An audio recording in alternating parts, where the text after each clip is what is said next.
17 বছর পর দেশে ফিরছেন তারেক রহমানের স্ত্রী খালেদা জিয়ার পুত্রবধূ ডক্টর জুবাইদা রহমান। তবে রাজনৈতিক অঙ্গনে চলছে জোর আলোচনা, এটা কি শুধুই পারিবারিক সফর নাকি শুরু হতে যাচ্ছে বিএনপির নতুন মুখ রাজনীতি। তবে বিশ্লেষকরা বলছেন এই প্রত্যাবর্তন বদলে দিতে পারে দেশের রাজনীতির গতি। প্রায় 2 দশক পরে দেশে ফিরছেন বিএনপির অন্যতম গুরুত্বপূর্ণ নেতার স্ত্রী ডক্টর জুবাইদা রহমান। মেধাবী চিকিৎসক হিসেবে পরিচিত জুবাইদা 1995 সালের বিসিএস স্বাস্থ্য ক্যাডারে প্রথম স্থান অর্জন করেন। যদিও দীর্ঘদিন ধরে তিনি রাজনৈতিকভাবে সক্রিয় ছিলেন না, তবে তার নাম রাজনীতির অঙ্গনে সামনে আসে 2008 সালে, যখন তার বিরুদ্ধে আনা হয় দুর্নীতির অভিযোগ। আদালত তাকে 3 বছরের কারাদণ্ড ও 35 লাখ টাকা জরিমানা করে।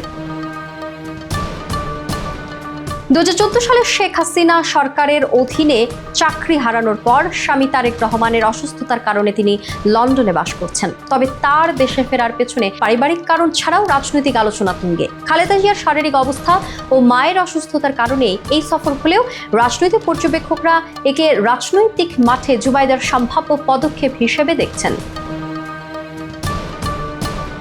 বিএনপির স্থায়ী কমিটির সদস্য হাফিজ উদ্দিন আহমদ জানিয়েছেন, তিনি যদি রাজনীতিতে যোগ দেন আমরা তাকে স্বাগত জানাবো। রাজনৈতিক বিশ্লেষকরা মনে করছেন তার নেতৃত্বে বিএনপির নৈতিক শক্তি এবং জনপ্রিয়তা আরও বাড়তে পারে।